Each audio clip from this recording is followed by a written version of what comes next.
Welcome to our channel. Today we how to download brand templates from Squarespace Commerce, beginner guide step by step clearly. To download brand templates from Squarespace Commerce, first, log into your Squarespace account. Once you are logged in, navigate to the website you want to work on. From the left-hand sidebar, click on Design. Next, select Branding from the design options available.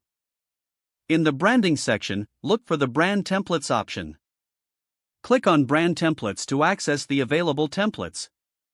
You will see a list of templates that you can choose from.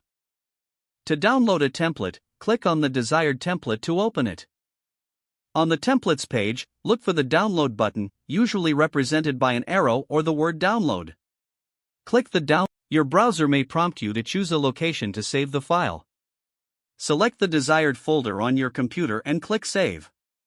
Once the download is complete, navigate to the folder where you saved the template. You can now open the downloaded templates in your preferred design software. Make any necessary edits to tailor the templates to your brand. After making your edits, be sure to save the changes in your design software. You have successfully downloaded and customized your brand templates from Squarespace Commerce. If the page does not load, refresh the browser or try again in a private or incognito window. Make sure you are using the correct email address, then retype it carefully to avoid small typos. If your password is not accepted, use the reset option and create a new strong password you can remember. Check your spam folder for verification or security emails, then complete any requested confirmation steps.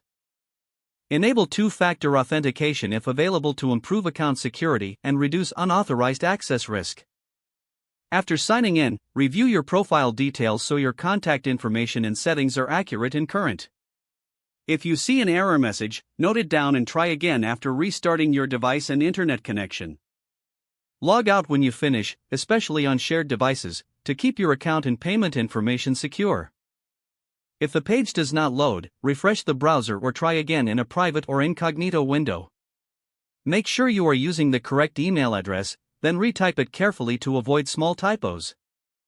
If your password is not accepted, use the reset option and create a new strong password you can remember. Check your spam folder for verification or security emails, then complete any requested confirmation steps. Enable two-factor authentication if available to improve account security and reduce unauthorized access risk. After signing in, review your profile details so your contact information and settings are accurate and current. Don't forget to like this video and subscribe to our channel for more step-by-step tech guides.